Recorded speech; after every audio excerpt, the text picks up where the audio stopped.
Hi. How are you? I am great. How are you? I'm good. How are you feeling, first of all? I'm good. I just walked up the steps and was a little bit out of breath, but I'm good. How far along are you? I'm 4, almost 5 months. Oh my God. Wait, Yes. so you're due January? January, yes. Oh, a 2021 baby. Yes. Are you super excited? Oh, yes, very much so, and I'm glad it's a little gal.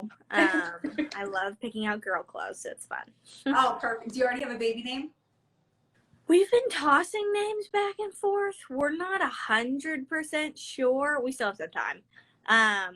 So we've been tossing some back and forth though that we like, but nothing for sure yet.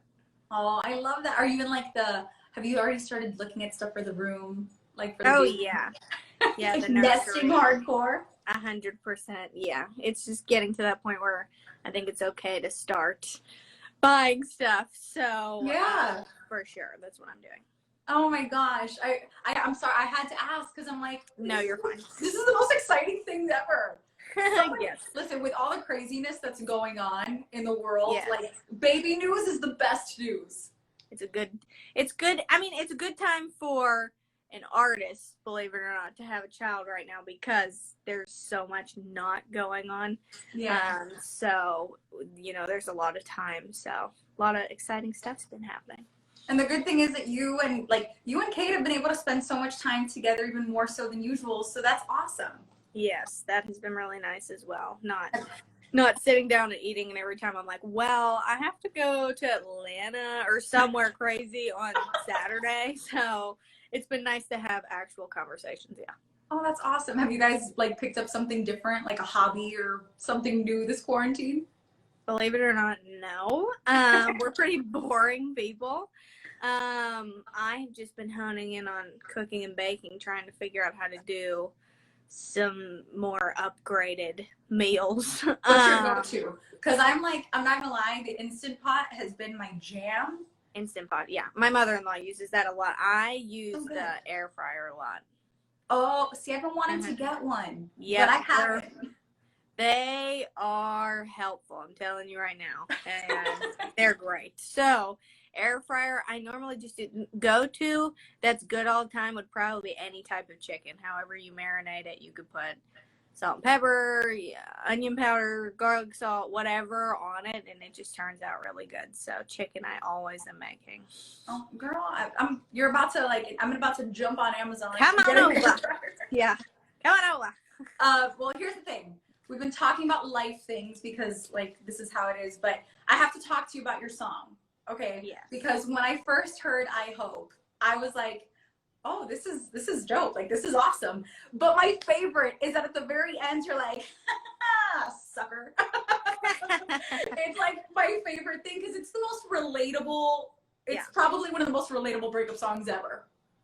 Yeah, it's been really neat to see people continuing to love the song. Yeah. It's just been really, really cool getting it to go to #1 on country charts, and now that it's on pop charts as well, with Charlie Puth wanting to jump on it. It's just been such a special song, a special ride, especially being my first song. My first song, serious push to it. And that normally doesn't happen. So I'm just very, very blessed for that. So yeah, it is a song that you're not really expecting it to go in that direction. And I think that's what made it so likable as well. Because when you're listening to music and something comes up that you don't expect, you end up liking it all the more. And so the song is just set up in such a way of okay, she's saying she wishes him well, and being drawn in here, and then all of a sudden it's left, bam, and people are like, oh yeah. So it was a fun song to write, and I'm glad people are liking it. So. Oh yeah, no, it's awesome. And you mentioned Charlie on the song. So what was the process of getting him to be a part of it? Was it that he reached out to you, or how did that happen? He did reach out to me. He heard it on one of the streaming platforms, and he posted it on his Instagram story, and he tagged me, and he said it's a wow or something like that. And I was going through my direct messages on Instagram answering back fans, and then I saw his verified check, and I clicked on it, and it really was him. And he was just like, oh my gosh, this song is absolutely amazing. Haven't heard a song like this in years, yada yada. And I was like, oh, thank you so much. And then he said, is there any way that I can remix this song? Like, I have to remix this song. And I was like, yeah. So no questions. And so it wasn't your typical, get together in the studio, work on it together, because it was during quarantine, when quarantine was already hitting. And so thankfully our teams just kind of got together, and then Charlie and I kind of went back and forth on notes and things like that, and we made it happen. So now there's a new version of the song that's put out for an even broader audience of people, which is awesome. Listen, I love that story, because I'm sure you have a million DMs, but the fact that Charlie Puth slid in and you're like, to work on a song together during quarantine, like, that's crazy. That's amazing. It is, because I'm like, I still can't believe that people as large as him hear the song. I still think it's just like, oh, me and my family know the song. No, girl, everybody. I know, and it's just really hard to believe, because I'm like, oh my gosh. So it's so cool because you're crossing over. So yeah. I love the fact that you're not, like, nobody can say that you're just one type of artist. You're really kind of covering all of the bases, which I think is freaking awesome. I mean, you kind of have to do that now, it's awesome. Yeah, I would say, well, one, I'm very happy to be living in a generation that genres are kind of bleeding into one another. Yeah. Just because me as an artist, I was influenced by a lot of different types of music growing up. My dad would play rock and R&B, and then, sorry, somebody's like weed whacking outside. This is quarantine. And my mom, I would listen to more country music when I was around her in the car and stuff. And so I was influenced by like 3 different genres. And so with the album, just releasing that, and throughout all of my music, I think you can hear a lot of influences from different places. I do, country music is somewhere that I wanted to establish first, just because I think I'm mostly a country artist for the most part, but I don't have a problem when it wants to spill over into somewhere else's, pop and wherever. I think it's just a wonderful opportunity to share more of your music with people. Oh yeah, for sure. You're broadening your audience. Like, I feel it's funny because when I first heard the song, I was like, man, this is so cool. Like, I love the fact that we're playing a country song on a pop station. And then I was like, this is very, like, it gave me, and I say this with like all the love, because I know that you love her too. It gave me like Carrie Underwood and like T Swift vibes, because they've both done the same, Sure. So it's so cool. Thank you. Yeah, those are women that are definitely, Carrie Underwood was very inspiring to me growing up. There was a handful of women that I loved and listened to: Trisha Yearwood, Shania Twain, Carrie, Miranda. There was a ton of them. So they were always really good influences in music, especially in the country format. And considering the fact that, like, you not only, like, American Idol was kind of how you got, like, started, right? With Carrie Underwood, same. Like, has she been able to, like, give you any pointers or tips now that you're a solo artist? Yes, things really started to take off during American Idol, but I was performing 6 years before I did Idol. And that's something I think people tend to forget about, which I want to make sure that people don't, because you have a story. Sure. A lot of times when you go on to television shows, it just kind of, your backstory or whatever you did before that kind of gets thrown out a little bit. And so, by the way, I'm sorry. I didn't mean to like diminish your story or anything. You're fine. I'm saying in general, a lot of people, like, when you hear overnight sensation, things like that. And it's like, makes sense. You know what I mean? And so I performed for 6 years before that, and then went on to Idol. Carrie was absolutely amazing when she came on. She was a guest mentor, and of course I nearly peed myself meeting her. And I just fell to pieces. And she's just one of the most humble, wonderful people I've ever met. It's so sad when you meet a celebrity and they're totally different off camera than they are on. It's like, yep. Oh no, I liked you. Been there, done that, girl. I know. I'm sure. And Carrie is literally one of those people who are even nicer off camera.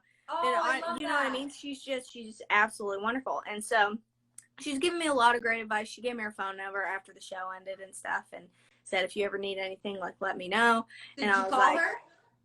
yes. I was like, yeah, girl, I'm going to take you up on that. So I remember I called her right shortly after the show had ended, and I was like, how did you keep momentum going after Idol ended? Because I don't want to be one of these people that go on a television show and then just slowly kind of go down. Yeah, I was like, I really want to keep going.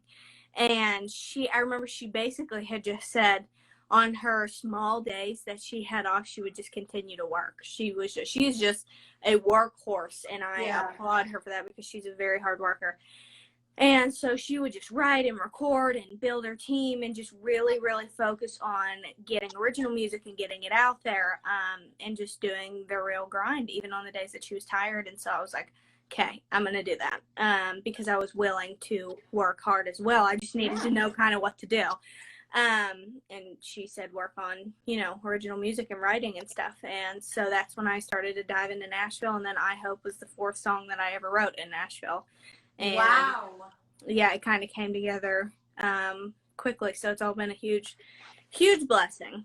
Oh my God. And now, like, your family is just growing and the song is flourishing. Like, I'm so happy for you.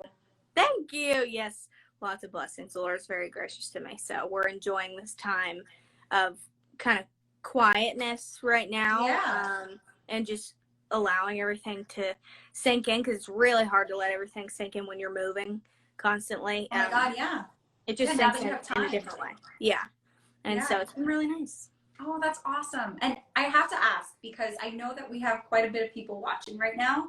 Sure. And now Idol has their auditions on Zoom. So do you have any suggestions for maybe somebody that's like looking at you as their inspiration, wanting to follow in your footsteps? What do you have as a suggestion for them? I would say stick to whatever genre you think you sing best, because I remember being on American Idol, and if anybody remembers my audition, I loved singing country music a lot, and I remember Luke Bryan was kind of like iffy about it at first. And I remember just telling myself, I was like, no, this is the type of music that I love to sing the most, and just really stuck to it, and it got me 3rd place. And so I would just say really, really stick to your guns, whether it's pop, whether it's country, whatever it is, what you love to sing, stick to it, no matter what anybody says. And then song choice is really important. It's a very, very, very, very important. So sing whatever you think you sound best singing. And make things your own. Make them a little bit different. Don't sing like a karaoke track. Don't sing it the exact same way as somebody else. Just change it up. Look to change it up, because it'll be more noticeable if you change it up. So can you imagine how it'll be when somebody sings your song as their audition? You know what? Somebody told me they already did. They did as like, over like the video, because some people, you have to go through the producers before you get to the judges, of course. Okay. And so somebody did message me the other day and said, I just sang I Hope as my audition song for one of the producers on a Zoom or whatever they're doing. So that is really cool. Oh, that's awesome. It's like full circle. It really is. That's like, I'm like, okay, that's awesome. Yeah. Oh, I love this. Gabby, I'm so happy. Thank you so much for taking the time to like chat, to give everybody watching the advice, and congratulations on the baby. Thank you. I see a bunch of like, hey, congrats. Oh my gosh. Hi. Thank you guys for joining. I appreciate it. Thank you for talking. I appreciate you taking time too. Oh my gosh. No, I hope you have the most amazing rest of your day. I know you have some more interviews coming up. So I just sending you all of the love, all of the good vibes, and enjoy the rest of your 2020 and this time to kind of lay low and relax with your hubby and with your baby bump. Thank you. I will do that for sure. Awesome, Gabby. Well, sending you a hug. Bye, babe. Bye. Thank you.